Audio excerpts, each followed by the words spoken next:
Ya.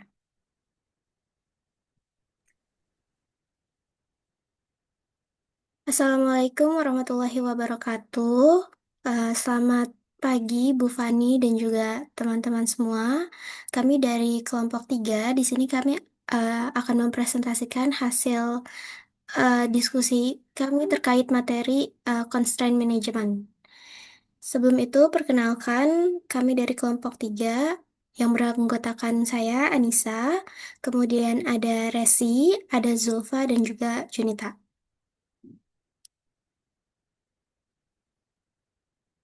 Baik, langsung aja masuk ke materi. Yang pertama di sini kita akan bahas tentang eh, kendala terlebih dahulu. Kendala atau yang disebut constraint itu merupakan suatu faktor yang membatasi output system. Jadi, baik di sektor manufaktur ataupun jasa, pasti semua memiliki kendala atau constraint-nya masing-masing. Nah, kendala inilah yang membatasi kemampuan sistem dalam menghasilkan suatu output.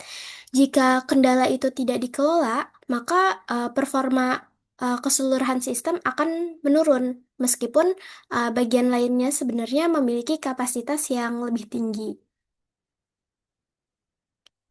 Jadi, sebetulnya constraint itu bukan selalu tentang masalah teknis, tapi justru berasal dari aturan-aturan yang kurang tepat.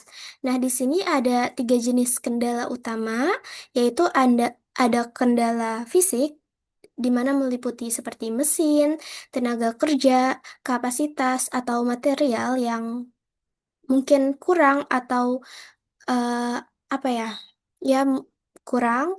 Terus yang kedua itu ada kendala pasar di mana jumlah demand itu lebih kecil dari jumlah kapasitas yang diproduksi. Dan yang ketiga ada kendala manajerial seperti eh, kebijakan yang belum diperbaharui, mindset dan juga SOP yang sudah tidak relevan dengan kondisi yang terjadi sekarang. Nah, kendala-kendala itu akhirnya menyebabkan yang menyebabkan terjadinya bottleneck. Jadi bottleneck itu merupakan jenis kendala yang paling berpengaruh karena kapasitasnya itu paling rendah di antara proses yang lainnya. Jadi meskipun bagian lainnya itu bekerja secara cepat, tapi semisalnya ada terjadi bottleneck, maka keseluruhan sistem otomatis akan langsung melambat.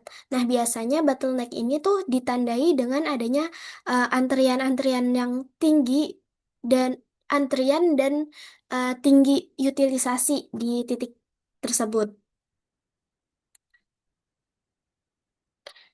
Oke, selanjutnya di sini ada teori dari kendala sendiri.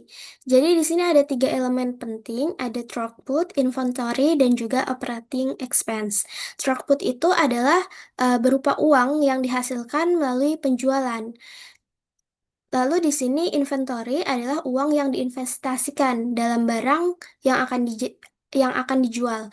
Jadi inventory itu istilahnya uang yang mengendap, bisa berupa bahan baku, barang setengah jadi ataupun barang sudah jadi tapi belum dijual. Dan yang ketiga ini ada operating expense. Biasanya di sini biaya-biaya yang uh, dikeluarkan uh, biaya-biaya yang dikeluarkan untuk mengubah inventory itu menjadi throughput. Nah, dalam teori kendala ini em, konsepnya eh, kita ingin meningkatkan throughput atau eh, penghasilan, tetapi dengan inventory dan operating expense yang serendah-rendahnya.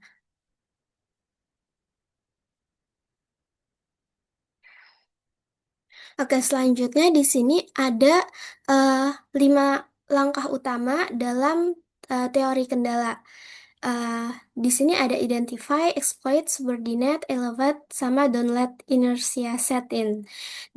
Yang pertama di identify, itu kita harus cari eh, titik proses yang kapasitasnya paling rendah.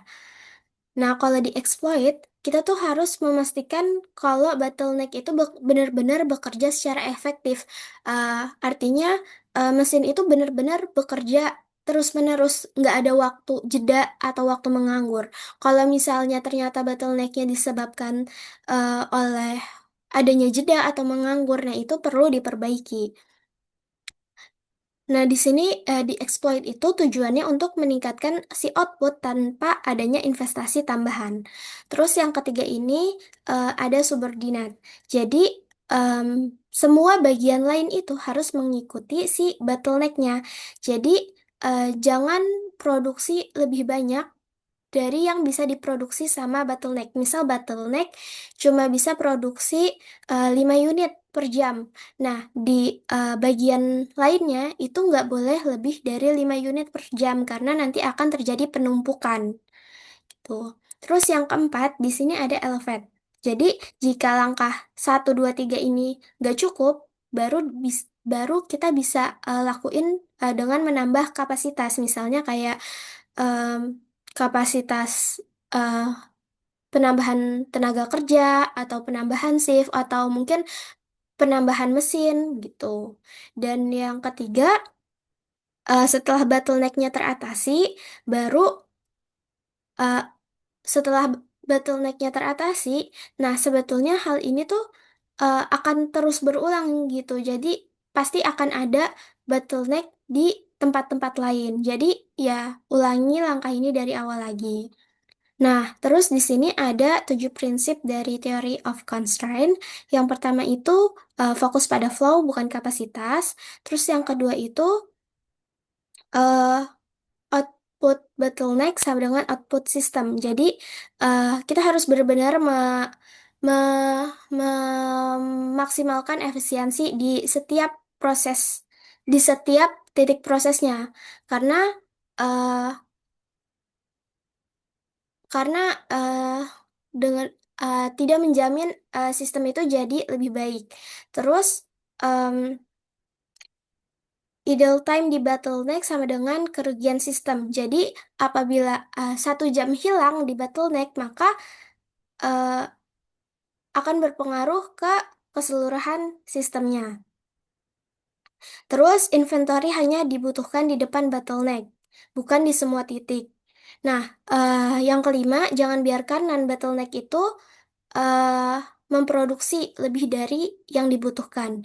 Dan yang keenam, aktivasi itu tidak sama dengan utilisasi. Karena bekerja terus-menerus itu eh, bukan berarti selamanya produktif. Dan yang ketujuh, investasi bisa dilihat dari dampaknya pada throughput, inventory, dan juga operating expense.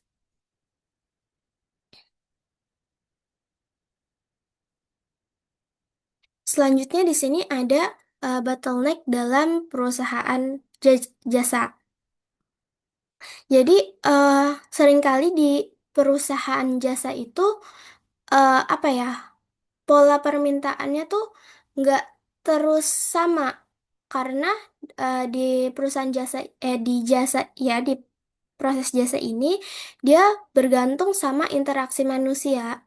Dia banyak variasi jenis pelanggannya, terus juga pola demand-nya yang fluktuatif dan juga alur layanannya yang nggak standar. Nah, gimana cara mengidentifikasi bottleneck di proses jasa ini? Yang pertama itu dengan melakukan eh, waktu pelayanan yang paling lama. Jadi, eh, cara yang paling mudah itu kita tinggal lihat waktu yang terlama aja dari serangkaian alur. Nah, di waktu yang terlama itulah yang biasanya menjadi bottleneck. Dan yang kedua itu utilisasi tinggi. Jadi biasanya bagian alur kerja atau bagian layanan yang hampir selalu sibuk itu bisa di apa ya? Udah bisa diprediksi kalau dia adalah calon-calon bottleneck-nya gitu. Nah, cara mengelolanya gimana? Yang pertama dengan mengurangi variasi kerja, yaitu dengan melakukan automasi, terus mengurangi aktivitas-aktivitas yang nggak penting, sama menstandarkan tugas. Yang kedua itu mengatur ulang eh, penjadwalan. Terus yang ketiga, mengurangi beban bottleneck. Dan yang keempat, meminimalkan idle time.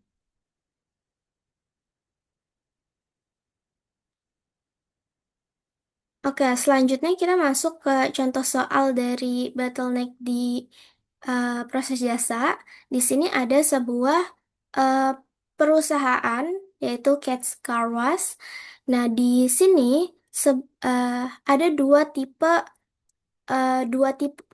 atau dua paket gitu. Ada paket standar dan juga deluxe. Nah, eh, sebelum ke langkah selanjutnya, di sini paket standar ataupun deluxe itu sama-sama memiliki dua langkah pendahulu yang sama, yaitu A1 dan A2. Di langkah A1 itu memerlukan waktu 5 menit, di A2 memerlukan waktu 6 menit. Baru setelah di sini bisa eh, bercabang menjadi dua jalur berdasarkan layanan yang dipilih oleh pelanggan. Ada ada paket standar juga dan juga paket deluxe. Nah, di jalur standar ini kita bisa lihat A3, A4, A8. A3 12 menit, A4 15 menit, A8 10 menit. Sedangkan di deluxe itu ada A5 5 menit, A6 20 menit, A7 12 menit, dan juga A8 10 menit. Nah, kalau dari visual ini, prosesnya itu kayak dua jalur paralel yang berpisah setelah proses A2 ini, tapi akhirnya ketemu lagi nih di satu titik yang sama. Nah, di jalur standar ini, eh, di alur standar ini, bottlenecknya itu ditemukan di eh, proses atau alur ba- alur bagian A4. Di mana di sini waktunya yang paling terlama yaitu 15 menit. Jadi bisa ditetapkan bottlenecknya ini ada di A4. Sedangkan di Deluxe ini bisa dilihat bottlenecknya itu terjadi di proses A6. Sehingga otomatis bottlenecknya itu terjadi di sini. Nah, di sini ada beberapa pertanyaan. Oke, yang pertama, which step is the bottleneck for the standard car wash process? Ini tadi udah dijawab A4 dan juga A6. Terus, what is the capacity of Cat Car Wash to process standard and deluxe customer? Oke, untuk kapasitasnya, cara menghitungnya adalah ini karena per jam, jadi 60 menit dibagi sama waktu bottleneck-nya. But kalau di standar ini kan bottleneck-nya 15, jadi tinggal 60 bagi 15 sama dengan 4. Jadi dia eh, kapasitasnya cuma 4 pelanggan per jam. Kalau di Deluxe tadi 60 menit dibagi bottleneck-nya 20, jadi 3. Dia cuma bisa em, menangani 3 pelanggan per jam. Terus pertanyaan selanjutnya, berapa kapasitas rata-ratanya? Ini tinggal kita tambahin aja kapasitas standar dan juga deluxe. Jadi 0,60 dikali 4 ditambah 0,40 dikali 3. Jadi 3,6 pelanggan per jam. Oh iya, sorry lupa di sini ada keterangan jika 60% customer itu standar dan juga 40%-nya deluxe. Makanya di sini ada 0,60 sama 0,40. Terus pertanyaan yang terakhir, di sini eh oke, di sini eh jadi setiap pelanggan eh, yang yang memilih paket standar akan menunggu sebelum langkah A1, A2, A3, dan 4 karena waktu prosesnya lebih singkat. Sedangkan pelanggan yang deluxe itu akan mengalami antrian di depan di depan langkah A1, A2, dan A6 karena alasan yang sama. Jadi, karena bottleneck-nya ada di A4 dan juga A6, sebelum langkah A4 dan A6 itu akan terjadi kemungkinan penumpukan antrian karena proses-proses sebelumnya jauh lebih cepat daripada proses di A4 dan A6. Jadi, kesimpulannya, A4 dan A6 itu adalah titik paling kritis, atau bisa dibilang bottleneck-nya. Jadi, kalau semisalnya manajer pengen meningkatkan throughput atau eh, penghasilan, maka langkah yang harus dilakukan adalah dengan meningkatkan kedua kapasitas, yaitu kapasitas di A4 dan A6, entah itu dari segi eh, sumber daya manusia ataupun dari segi eh, mesinnya. Oke, untuk materi selanjutnya akan dijelaskan oleh Rasi. Terima kasih. Oke, Ca, makasih. Nah, selanjutnya di sini ada mengelola bottleneck, tapi bedanya sama Ica itu yang kali ini akan aku bahas di manufacturing processes atau di lini manufaktur. Nah, kalau yang jasa sebelumnya kan dari disampaikan sama Ica ya, kayak dari di mana juga fluktuatif. Sebenarnya yang di manufacturing itu juga eh, apa ya kayak line productionnya itu harus dipertimbangin, gak cuma line production aja sih, bisa dari job process, batch process, karena kan production biasanya kan kalau manufacturing itu biasanya mereka mass production atau produksi secara massal dan uh, gak menutup kemungkinan terjadi kesalahan atau adanya bottleneck di sela-sela atau di antara proses-proses flow ini gitu. Nah, di sini langsung ke contoh soalnya. Untuk yang figure 6.2 ini sendiri itu bisa dilihat contohnya di sini ada produk A, terus juga ada produk B, ada produk C, ada produk D dengan workstation atau eh, apa ya dengan ya stationnya ada station V, W, X, Y sama Z gitu. Jadi produk A, B, C, D ini nantinya akan melalui workstation yang sudah tertera yaitu V, W, X, Y, Z. Dan kalau dilihat dari figure 6.2 ini sendiri, kita uh, bisa melihat kalau setiap stasiun kerja itu punya satu tenaga kerja dan mesin. Terus habis itu uh, di sini kita bisa langsung hitung dari untuk perhitungan beban kerjanya, di mana beban kerja itu dihitung dengan mengalihkan waktu pemrosesan per unit dengan permintaan mingguan untuk setiap produk, kemudian menjumlahkannya per station, kayak per workstation ini. Nah, contohnya salah satunya bisa dilihat dari station yang produk A. Jadi kayak dilihat dulu nih produknya apa, terus nih sorry, produknya apa, terus stationnya V, ini workstation V. Jadi di sini nulisnya itu 60 di mana 60 demand dan 30 itu menit dan begitu pun seterusnya. Nah, nanti kalau misalnya sudah terhitung semuanya diakumulasikan, dilihat yang mana yang angkanya itu total load-nya itu yang paling besar.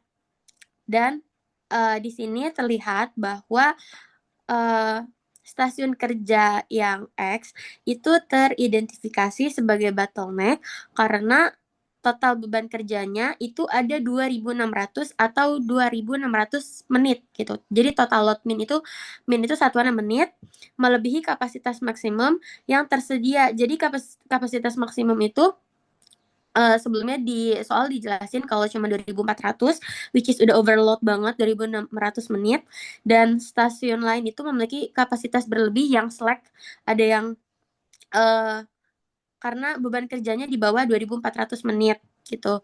Oleh karena itu bisa kita conclusions kalau stasiun X ini jadi penentu utama kapasitas produksi perusahaan. Nah, boleh di next, Cak.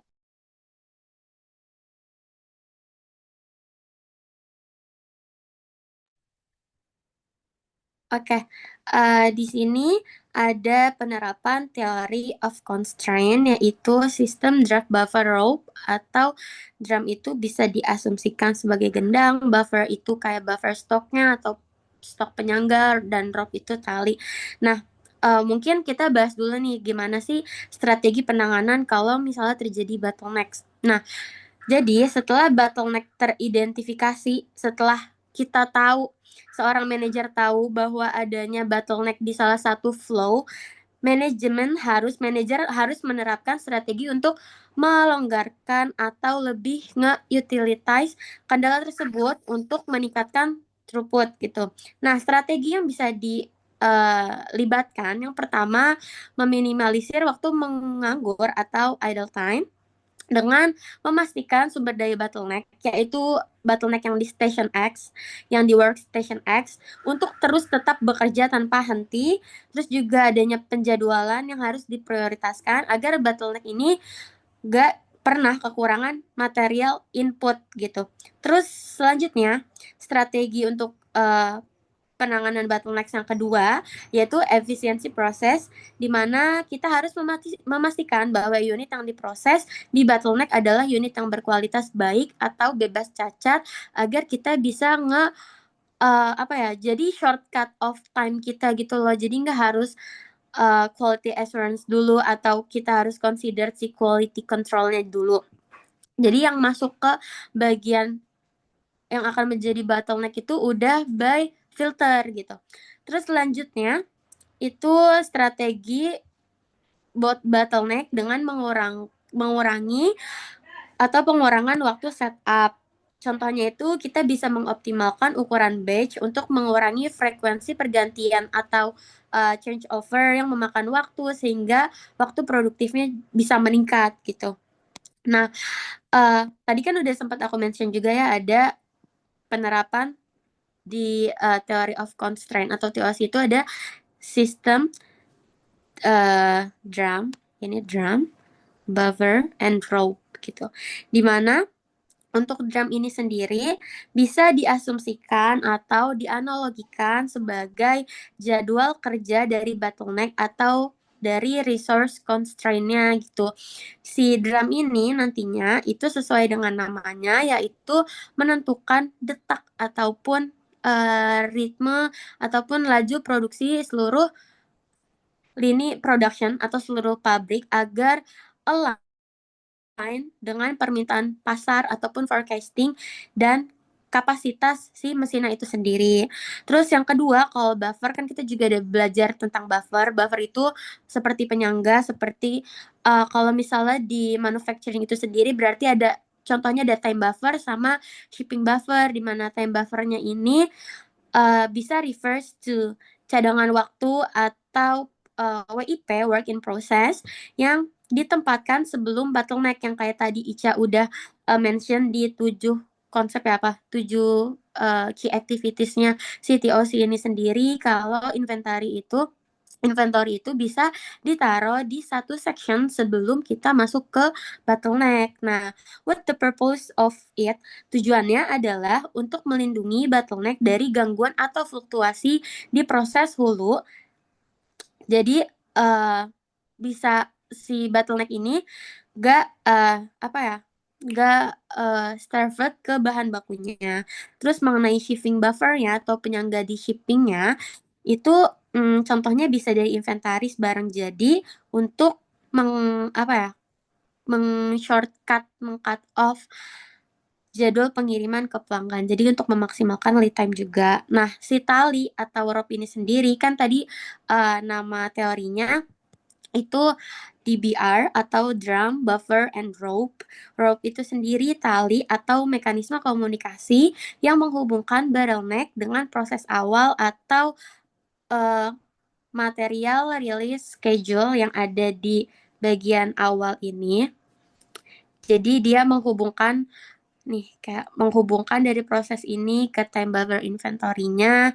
Terus juga rope atau tali ini kalau dalam bahasa Indonesianya bisa dianalogikan sebagai suatu tools yang dapat memastikan bahan baku baru hanya dilepaskan ke dalam sistem dengan laju yang sesuai dengan capacity atau kemampuan bottleneck dalam memprosesnya gitu. Dan hal ini itu tujuannya untuk mencegah penumpukan inventory atau inventory pile up di depan station kerja.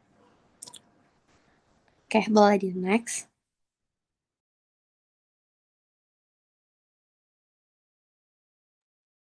Boleh di next, Cak.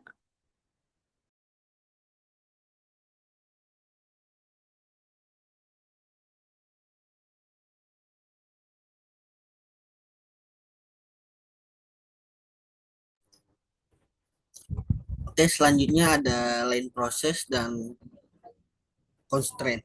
Line process seperti assembly line ini punya urutan kerja yang tetap dengan volume output tinggi, rentan terhadap imbalance seperti kapasitas antar stasiun. Constraint biasanya muncul ketika satu stasiun lebih lambat, menyebabkan idle time di stasiun lain dan throughput rendah secara keseluruhan. Nah, ada solusi POC dari line process dan constraint ini. Pertama, kita mulai identifikasi, lalu exploit, lalu kita lanjutkan dengan subordinate, dan terakhir ada elevate seperti yang sudah dijelaskan di slide sebelumnya oleh rekan saya. Lalu di sini dalam line process dan constraint itu kita dibagi menjadi 3 subjek. Pertama ada line balancing. Yang pertama itu line balancing yang merupakan penugasan pekerjaan di stasiun-stasiun dalam suatu proses lini untuk mencapai tingkat output tertentu yang dimana jumlah stasiun kerja yang paling sedikit. Kedua ada work element. Work element ini merupakan satuan kerja yang terkecil yang dapat dilakukan secara mandiri. Dan ketiga ada immediate predecessor atau elemen pekerjaan yang harus diselesaikan sebelum elemen berikutnya dapat dimulai. Yang artinya elemen berikutnya tidak akan dapat dimulai kalau elemen awalnya belum dapat diselesaikan. Oke, boleh di next slide.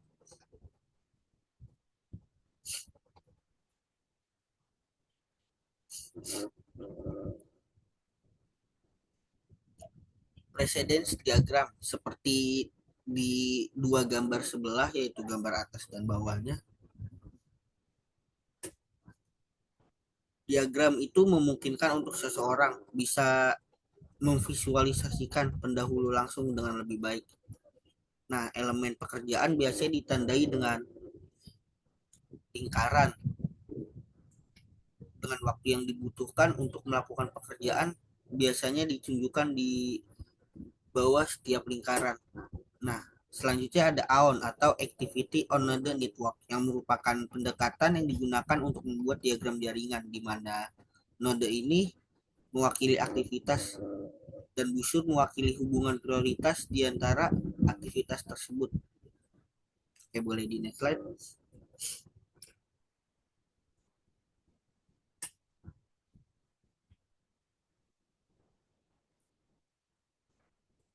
Selanjutnya ada line balancing dan theoretical minimum. Seperti yang sudah saya jelaskan sebelumnya, line balancing ini merupakan waktu maksimum yang diperbolehkan untuk pengerjaan pada satu unit